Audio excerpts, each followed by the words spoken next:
Bottom of the duck ಬಂದಿರುವಂತಹದ್ದು ನಿಮಗೆ queen of cups ಬಂದಿದೆ. ನಿಮ್ಮ ಲವ್ ಲೈಫಿನ ವಿಚಾರವಾಗಿ ಬಹಳ ಕೇರಿಂಗ್ ಅನ್ನ ಮಾಡ್ತಾ ಇರುವಂತಹದ್ದು, ಅದ್ರ ಬಗ್ಗೆನೇ ನೀವು ಯೋಚನೆಯನ್ನ ಮಾಡ್ತಾ ಇರುವಂತಹದ್ದು, ಒಂದು ಸ್ಟೇಬಲ್ ರಿಲೇಶನ್ಶಿಪ್ ಅನ್ನ ಉಳಿಸ್ಕೋಬೇಕು ಅನ್ನುವಂತಹ ಆಲೋಚನೆಯನ್ನ ಮಾಡ್ತಾ ಇರುವಂತಹದ್ದು ರೆಪ್ರೆಸೆಂಟ್ ಆಗ್ತಾ ಇದೆ. ಪಾಸಿಟಿವ್ ಬಗ್ಗೆ ಹೇಳೋದಾದ್ರೆ ಎಲ್ಲವೂ ಚೆನ್ನಾಗಿಯೇ ಇತ್ತು. ಫುಲ್ ಕಾರ್ಡ್ ರೆಪ್ರೆಸೆಂಟ್ ಆಗ್ತಾ ಇದೆ ಅಂದ್ರೆ ಜಾಯ್ಫುಲ್ ಆಗಿತ್ತು, ಚೆನ್ನಾಗೇ ಮಾತಾಡ್ತಾ ಇದ್ರಿ, ಖುಷಿಯಾಗಿದ್ರಿ, ಖುಷಿಯಾಗಿ ಓಡಾಡೋದು ಎಲ್ಲವನ್ನೂ ಕೂಡ ನೀವು ಮಾಡಿರುವಂತಹದ್ದು ರೆಪ್ರೆಸೆಂಟ್ ಆಗ್ತಾ ಇದೆ. ಆದ್ರೆ ನೀವು ಯಾವಾಗ ಸೀರಿಯಸ್ ಆಗಿ ಕಮಿಟ್ಮೆಂಟ್ ಅನ್ನ ಕೇಳೋದಕ್ಕೆ ಶುರು ಮಾಡ್ತಿರೋ, ಅಥವಾ ನೀವ್ ಯಾವಾಗ ಸ್ವಲ್ಪ ಚೇಂಜಸ್ ಗಳನ್ನ ಮಾಡ್ಕೋ ಅಂತ ಹೇಳೋದಕ್ಕೆ ಶುರು ಮಾಡ್ತಿರೋ, ಅಥವಾ ನೀವು ಸ್ಪಷ್ಟವಾಗಿ ನಿಮ್ಮ ಲವ್ ಲೈಫಿನ ವಿಚಾರವಾಗಿ ಹೀಗೆ ಇರ್ಬೇಕು ಅಂತ ಯಾವಾಗ ಒಂದು ಗಡಿಗಳನ್ನ ಹಾಕೋಕೆ ಶುರು ಮಾಡ್ತಿರೋ, ಆಗ ನಿಮ್ಮ ಲವ್ ಲೈಫಿನ ವಿಚಾರದಲ್ಲಿ ಫೀಲಿಂಗ್ಗಳು ಲೆಫ್ಟ್ ಔಟ್ ಆಗುವಂತ ಸಾಧ್ಯತೆಗಳು ಇದ್ದಿರುವಂತಹದ್ದು ನಿಮ್ಮ ಪಾಸ್ಟಿನಲ್ಲಿ ರೆಪ್ರೆಸೆಂಟ್ ಆಗ್ತದೆ. ನೀವೇನಾದ್ರೂ ಹಾಗಿರ್ಬೇಕು ಹೀಗಿರ್ಬೇಕು ಅಂತ ಏನಾದ್ರೂ ನೀವು ಅವ್ರಿಗೆ ಹೇಳಿದ್ರೆ ಅವರು ನಿಮ್ಮಿಂದ ಸ್ವಲ್ಪ ಸ್ವಲ್ಪ ದೂರ ಹೋಗಿರುವಂತಹದ್ದು ರೆಪ್ರೆಸೆಂಟ್ ಆಗ್ತಾ ಇದೆ. ಯಾಕಂದ್ರೆ ನೀವು ಖುಷಿಯಾಗಿರ್ಬೇಕು, ಸಂತೋಷ ಆಗಿರ್ಬೇಕು ಅಷ್ಟನ್ನ ಮಾತ್ರನೇ ಅವರು ಎಕ್ಸ್ಪೆಕ್ಟ್ ಅನ್ನ ಮಾಡುವಂತಹದ್ದು. ಈಗ ಸದ್ಯದ ಮಟ್ಟಿಗೆ ಅವರು ನಿಮ್ಗೆ ಯಾವುದೇ ರೀತಿಯ ಸೀರಿಯಸ್ ಕಮಿಟ್ಮೆಂಟ್ ಗೆ ಒಳಗಾಗುವಂತ ಸಾಧ್ಯತೆಗಳು ಯಾವುದು ಇದ್ದಿರೋ ಮಟ್ಟಿಗೆ ನಿಮ್ಮ ಪಾಸ್ಟ್ ನಲ್ಲಿ ರೆಪ್ರೆಸೆಂಟ್ ಆಗ್ತಾ ಇಲ್ಲ. ಈ ಪರ್ಸನ್ ಏನು ಈ 4 ಕಾರ್ಡ್ ಬಂದಿದೆಯೋ, ಈ ಪರ್ಸನ್ ಸೀರಿಯಸ್ ಕಮಿಟ್ಮೆಂಟ್ ಗೆ ಸಿಗುವಂತಹ ಸಾಧ್ಯತೆಗಳು ಇದ್ದಿರೋ ಮಟ್ಟಿಗೆ ನಿಮ್ಮ ಪಾಸ್ಟ್ ನಲ್ಲಿ ಕಾಣಿಸ್ತಾ ಇಲ್ಲ. ಆಗ ಅವರಿಗೆ ಫೀಲಿಂಗ್ ಲೆಫ್ಟ್ ಔಟ್ ಆಗಿರುವಂತಹದ್ದು, ಅವರು ಸ್ವಲ್ಪ ಸ್ವಲ್ಪ ಚೇಂಜ್ ಆಗಿ ನಿಮ್ಮಿಂದ ದೂರ ಹೋಗಿರುವಂತಹದ್ದು ಈ ಕಾರ್ಡಿನಲ್ಲಿ ರೆಪ್ರೆಸೆಂಟ್ ಆಗ್ತಾ ಇದೆ.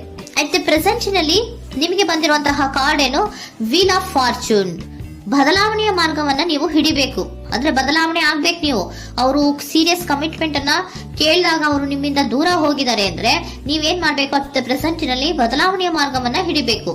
ಬದಲಾವಣೆಯ ಮಾರ್ಗವನ್ನ ಮಾಡ್ಕೊಳಕ್ಕೆ ಹೋಗ್ತೀರಾ, ಆದ್ರೆ ನಿಮ್ ಕೈಲಿ ಆಗ್ತಾ ಇಲ್ಲ. ಯಾಕಂದ್ರೆ ವೀಲ್ ಆಫ್ ಫಾರ್ಚೂನಿನ ಕ್ಲಾರಿಫಿಕೇಶನ್ ಕಾರ್ಡ್ ಬಂದಿರುವಂತಹದ್ದು ಯಾವುದು, ಡೆವಿಲ್ ಕಾರ್ಡ್ ರೆಪ್ರೆಸೆಂಟ್ ಆಗ್ತಾ ಇದೆ. ಡೆವಿಲ್ ಕಾರ್ಡ್ ಏನನ್ನ ರೆಪ್ರೆಸೆಂಟ್ ಮಾಡುತ್ತೆ, ಅಡಿಕ್ಷನ್ ಅನ್ನ ರೆಪ್ರೆಸೆಂಟ್ ಮಾಡುತ್ತೆ. ಯಾವಾಗ್ಲೂ ಅವರ ಬಗ್ಗೆನೇ ಯೋಚನೆ ಮಾಡ್ತಾ ಇರೋದು, ಅದ್ರ ಬಗ್ಗೆನೇ ಥಿಂಕ್ ಮಾಡ್ತಾ ಇರೋದು. ಸ್ವಲ್ಪ ಬದಲಾವಣೆ ಮಾಡ್ಕೊಳಕ್ ಹೋಗ್ತೀರಾ, ಮತ್ತೆ ಪುನಃ ವಾಪಸ್ ಹಿಂದಕ್ಕೆ ಬರ್ತೀರಾ, ಮತ್ತೆ ಆಲೋಚನೆಯನ್ನ ಮಾಡಕ್ಕೆ ಶುರು ಮಾಡ್ತೀರಾ. ಆ ಕಾರಣವಾಗಿಯೇ ನಿಮ್ಗೆ ನೋವುಗಳು ಆಗ್ತಾ ಇರುವಂತದ್ದು ಅಟ್ ಪ್ರೆಸೆಂಟ್ ಇನಲ್ಲೂ. ನೀವು ಬದಲಾವಣೆ ಆಗೋಕೆ ಹೋಗ್ತೀರಾ, ಎಲ್ಲಿ ಬದಲಾವಣೆ ಆಗ್ತಾ ಇದ್ದೀರಾ, ಎಲ್ಲಿ ಚೇಂಜಸ್ ಆಗ್ತಾ ಇದ್ದೀರಾ, ನೀವು ಆಗ್ತಾ ಇಲ್ಲ. ಯಾಕೆ ಹೇಳಿ, ನಿಮ್ಮಲ್ಲಿ ಅಡಿಕ್ಷನ್ ಗಳು ರೆಪ್ರೆಸೆಂಟ್ ಆಗ್ತಾ ಇದೆ. ತುಂಬಾ ಅಡಿಕ್ಷನ್ ಇರೋದ್ರಿಂದ, ನಿಮ್ಮ ಲವ್ ಲೈಫ್ ನ ವಿಚಾರವಾಗಿ ನೀವು ತುಂಬಾ ಅಡಿಕ್ಟ್ ಆಗಿರೋದ್ರಿಂದ ನೀವು ಯಾವುದೇ ರೀತಿಯ ಬದಲಾವಣೆಯನ್ನ ನೀವು ಮಾಡ್ಕೋತಿಲ್ಲ. ನಿಮ್ಮ ಲವ್ ಲೈಫ್ ನ ವಿಚಾರವಾಗಿ ನೀವು ಬದಲಾವಣೆಯನ್ನೇ ಮಾಡ್ಕೋತಾ ಇಲ್ಲ. ಅವ್ರು ಕಮಿಟ್ಮೆಂಟ್ ಕೊಟ್ಟಿಲ್ಲ, ಅವ್ರು ಹೋದ್ರು ಅಂದ್ಮೇಲೆ ನೀವು ಮುಂದೆ ಬರಬೇಕು, ನಿಮ್ಮ ಜೀವನದಲ್ಲಿ ನೀವು ಮುಂದೆ ಮುಂದೆ ಬರಬೇಕು. ಸೊ ನೀವು ಮುಂದೆ ಬರಕ್ ಹೋಗ್ತೀರಾ, ಆದ್ರೆ ಅಲ್ಲೇ ಸ್ಟ್ರಕ್ ಆಗ್ತಾ ಇರುವಂತಹದ್ದು ರೆಪ್ರೆಸೆಂಟ್ ಆಗ್ತಾ ಇದೆ. ನೀವ್ ಯಾವಾಗ ಅಡಿಕ್ಷನ್ ಗಳನ್ನ ಜಾಸ್ತಿ ಮಾಡ್ಕೋತಿರೋ ಅಬ್ಸೆಷನ್ ಆಗತ್ತೆ. ಯಾವಾಗ ನಿಮ್ಮಲ್ಲಿ ಅಬ್ಸೆಷನ್ ಗಳಾಗಕ್ಕೆ ಶುರು ಆಗುತ್ತೋ ಆಗ ನಿಮ್ಮ ನೋವುಗಳು ಜಾಸ್ತಿ ಆಗುತ್ತೆ. ಕಣ್ಣೀರಿಡೋದು, ನೋವನ್ನ ಪಡೋದು, ಸಂಕಟ ಪಡೋದು, ಪದೇ ಪದೇ ನೆನಪಿಸ್ಕೊಳ್ಳೋದು, ಅಳೋದು, ಆಗದೇ ಇಲ್ವೇನೋ ನನಗೆ ಅನ್ನುವಂತಹ ರೀತಿಯಲ್ಲಿ ಅಟ್ ಪ್ರೆಸೆಂಟ್ ನಲ್ಲಿ ಕೆಲವೊಬ್ರು ಇರುವಂತಹದ್ದು ರೆಪ್ರೆಸೆಂಟ್ ಆಗ್ತಾ ಇದೆ. ನೆಕ್ಸ್ಟ್ ಕಾರ್ಡ್ ಬಂದಿರುವಂತಹದ್ದು ಯಾವುದು, ಕ್ವೀನ್ ಆಫ್ ಪೆಂಟಿಕಲ್ಸ್ ಬಂದಿದೆ. ಸೊ ಕ್ವೀನ್ ಆಫ್ ಪೆಂಟಿಕಲ್ ಏನನ್ನ ರೆಪ್ರೆಸೆಂಟ್ ಮಾಡುತ್ತೆ, ನಿಮ್ಮನ್ನ ನೀವು ಗಮನವನ್ನ ಕೊಡಬೇಕು, ನಿಮ್ಮ ಕಡೆಗೆ ನೀವು ಹೆಚ್ಚು ಗಮನವನ್ನ ಕೊಡಬೇಕು. ಅವ್ರು ನಿಮ್ಗೆ ಸೀರಿಯಸ್ ಕಮಿಟ್ಮೆಂಟ್ ಕೊಡ್ಲಿಲ್ಲ, ಫೀಲಿಂಗ್ ಲೆಫ್ಟ್ ಔಟ್ ಆಯ್ತು, ಅವರು ದೂರ ಆಯ್ತು, ಹೋದ್ರು ಅಲ್ವಾ. ಸೊ ನೀವೇನ್ ಮಾಡ್ಬೇಕು, ನೀವು ನಿಮ್ ಕಡೆಗೆ ಗಮನವನ್ನ ಕೊಡಬೇಕು. ವೀಲ್ ಆಫ್ ಫಾರ್ಚೂನ್ ಅಂದ್ರೆ ಏನು, ನೀವು ಬದಲಾವಣೆಯ ಮಾರ್ಗವನ್ನ ಹಿಡಿಬೇಕು.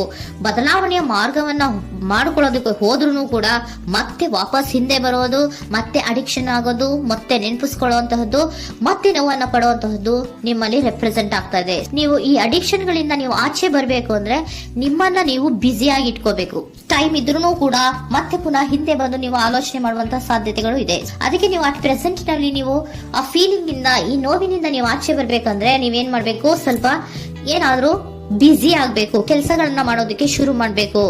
ನಿಮಗೆ ಗೊತ್ತಿರುವಂತಹ ಯಾವ ಕೆಲಸವಾದರೂ ಸರಿ, ನೀವು ಸ್ವಲ್ಪ ಬ್ಯುಸಿ ಆಗಿರೋದಕ್ಕೆ ಪ್ರಯತ್ನವನ್ನ ಮಾಡ್ತಾ ಇರುವಂತಹದ್ದು, ಮಾಡುವಂತಹದ್ದು ರೆಪ್ರೆಸೆಂಟ್ ಆಗ್ತಾ ಇದೆ. ಕೆಲವೊಬ್ರು ಮಾಡ್ತಾ ಇದ್ದೀರಾ, ಕೆಲವೊಬ್ರು ಮಾಡುವ ಕಡೆಗೆ ಆಲೋಚನೆಯನ್ನ ಮಾಡ್ತಾ ಇರುವಂತಹದ್ದು ಅಟ್ ಪ್ರೆಸೆಂಟ್ ನಲ್ಲಿ ರೆಪ್ರೆಸೆಂಟ್ ಆಗ್ತಾ ಇದೆ. ಇಮಿಡಿಯೇಟ್ ಫ್ಯೂಚರ್ ನಲ್ಲಿ ಏನ್ ರೆಪ್ರೆಸೆಂಟ್ ಆಗ್ತಾ ಇದೆ, ನೈಟ್ ಆಫ್ ಸೋರ್ಟ್ಸ್ ರೆಪ್ರೆಸೆಂಟ್ ಆಗ್ತಾ ಇದೆ.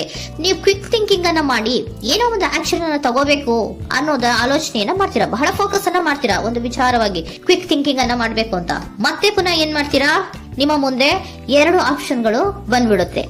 ಯಾವ್ದು ಮಾಡ್ಲಿ, ಹೇಗ್ ಮಾಡ್ಲಿ, ಏನ್ ನನ್ ಕೈಲಿ ಆಗ್ತಾ ಇಲ್ವಲ್ಲ ಮರೆಯೋದಕ್ಕೆ, ಮುಂದೆ ಹೋಗೋಣ ಅಂತೀನಿ, ಮತ್ತೆ ಏನಿದು ಕನ್ಫ್ಯೂಷನ್ ಅಂತ, ಮತ್ತೆ ಕನ್ಫ್ಯೂಷನ್ ಅಲ್ಲಿ ಇರುವಂತಹದ್ದು ಇಮಿಡಿಯೇಟ್ ಫ್ಯೂಚರ್ ನಲ್ಲಿ ರೆಪ್ರೆಸೆಂಟ್ ಆಗ್ತಾ ಇದೆ. ನೀವೇನ್ ಮಾಡ್ಬೇಕು, ಈ 2 ಆಯ್ಕೆಗಳಲ್ಲಿ ನಿಮಗೆ ಯಾವ ಆಯ್ಕೆ ಬೇಕು ಅನ್ನೋದನ್ನ ಫಸ್ಟ್ ಆಲೋಚನೆಯನ್ನ ಮಾಡಿ ನಂತರ ನಿರ್ಧಾರವನ್ನ ಮಾಡಬೇಕಾಗುತ್ತೆ.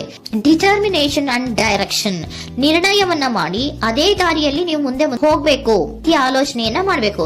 ಆ ರೀತಿಯ ಆಲೋಚನೆಯನ್ನ ಮಾಡಿದ್ರೆ ಇನ್ ನಿಯರ್ ಫ್ಯೂಚರಿನಲ್ಲಿ ನೀವು ಆ ರೀತಿಯ ಆಲೋಚನೆಯನ್ನ ಮಾಡಿದ್ರೆ ನಿಮ್ಮಲ್ಲಿ ಒಂದು ಪಾಸಿಟಿವ್ ಚೇಂಜಸ್ ಗಳಾಗತ್ತೆ. ಸ್ಟಾರ್ ರೆಪ್ರೆಸೆಂಟ್ ಆಗ್ತಾ ಇದೆ, ಕೆಲವೊಂದು ರೀತಿಯ ಪಾಸಿಟಿವ್ ಚೇಂಜಸ್ ಗಳು ಆಗತ್ತೆ. ನಿಮ್ಗೆ ಏಂಜಲ್ ಗೈಡೆನ್ಸ್ ಏನ್ ಕೊಡ್ತಾರೆ ಅನ್ನೋದನ್ನ ನೋಡೋಣ.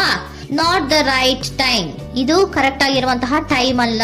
The situation will improve, situation ಅನ್ನೋದು ಇಂಪ್ರೂವ್ ಆಗುತ್ತೆ ಯಾವಾಗ, ಇಫ್ ಯು ಬಿಲೀವ್, ನೀವು ನಂಬಿಕೆ ಇಟ್ಟಾಗ ಮಾತ್ರ ಸಿಚುಯೇಷನ್ ಅನ್ನೋದು improve ಆಗುವಂತಹದ್ದು.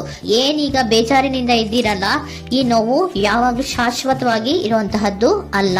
Not the right time, ಇದು ಕರೆಕ್ಟ್ ಆಗಿರುವಂತಹ ಸಮಯ ಅಲ್ಲ. ಸ್ವಲ್ಪ ವೇಟ್ ಮಾಡು, ನೀನು ಚೇಂಜಸ್ ಮಾಡ್ಕೊಳ್ಳೋ ಕಡೆಗೆ ಹೆಚ್ಚು ಗಮನವನ್ನ ಕೊಡು, ಅಲ್ಲಿ ಚೇಂಜಸ್ ಆಗತ್ತೆ ಅನ್ನೋದನ್ನ ಏಂಜಲ್ ಗೈಡೆನ್ಸ್ ನಿಮ್ಗೆ ಕೊಡ್ತಾ ಇದ್ದಾರೆ.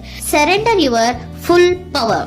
Your life is a calling for you to step into your full power rather than playing it small. ನೀವು ಧೈರ್ಯವಾಗಿ ಒಂದು ಹೆಜ್ಜೆಯನ್ನ ಮುಂದಕ್ಕೆ ಇಡಬೇಕು. ಸೊ ಮುಂದೆ ಹೋಗುವಂತಹ ಆಲೋಚನೆಯನ್ನ ಮಾಡಬೇಕು. ಪವರ್ ಇಂದ, ನಿಮ್ಮಲ್ಲಿರುವಂತಹ ಪವರ್ ಅನ್ನ ಯೂಸ್ ಮಾಡ್ಕೊಳ್ಳಿ. ಯಾಕೆ ನನ್ನಲ್ಲಿ ಏನಿಲ್ಲ, ನನ್ನ ಕೈಲಿ ಏನೂ ಆಗಲ್ಲ ಅಂತ ಯಾಕೆ ಕೂತಿದ್ದೀರಾ? ನೀವು ಏನ್ ಮಾಡ್ಬೇಕು, ಬಹಳ ಧೈರ್ಯದಿಂದ ಮುಂದಕ್ಕೆ ಹೋಗಿ ಅನ್ನೋದನ್ನ ನಿಮ್ಗೆ ಸರೆಂಡರ್ ಕಾರ್ಡ್ಗಳು ಕೂಡ ಹೇಳ್ತಾ ಇದ್ದಾರೆ.